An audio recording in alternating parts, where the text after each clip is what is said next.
السلام عليكم ورحمة الله وبركاته. ازيكم حبايبي يا غاليين؟ عاملين ايه؟ يا رب تكونوا بخير. الفلفل الاحمر كتير جدا. تعالوا بقى يلا نعمل الهريسة بالطريقة بتاعتي والهريسة بالطريقة العادية. يلا كده نحط حلة على النار فيها ربعها مية، ونحط مصفى متخرمة كله من كل الاتجاهات، ونحط فيها الفلفل. الفلفل ده مغسول وشايلة العنقود منه. كل شوية بتبصي عليه، كل شوية تبصي عليه. انا عايزاه يستوي تماما على البخار ويبقى عامل زي الملبن كده.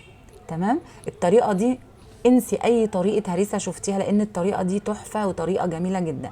بعد ما الفلفل بيستوي وتحسي ان هو بقى عامل زي الزبده كده، بتضربيه كده بالهاند بلندر. لو ما عندكيش هاند بلندر سيبيه لما يبرد، وبعد كده اضربيه في الخلاط.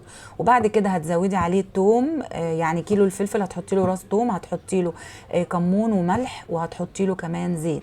وبعد كده هترجعيها تاني على النار وتسيبيها بقى لحد ما تستوي. يعني ايه بقى تستوي؟ هتحسي تلاقيها بتبقبق كده، بصوا، بتطلع فقاقيع، تعرفي خلاص ان هي استوت. بتزودي شويه زيت وبتطفي عليها. بس كده، مفيش اسهل من كده. عايزه اقول لك ان دي معلقه منها على جميع الاكلات اللي تخطر على بالك، بتودي الاكل في حته تانية. بس وتحطيها في برطمان كده وشويه زيت على الوش، وبس تدخليها الفريزر او تحطيها في التلاجة من تحت، تقعد معاكي السنه من السنه للسنه. دي بقى الطريقه العاديه اللي كله بيعملها، لكن الطريقه بتاعتي محدش بيعرفها، ولو عرفتيها وعملتيها تعتمديها. فلفل احمر عادي وكزبره ناشفه وكمون وملح وخل، ونضرب كل ده في الكبه او في الخلاط.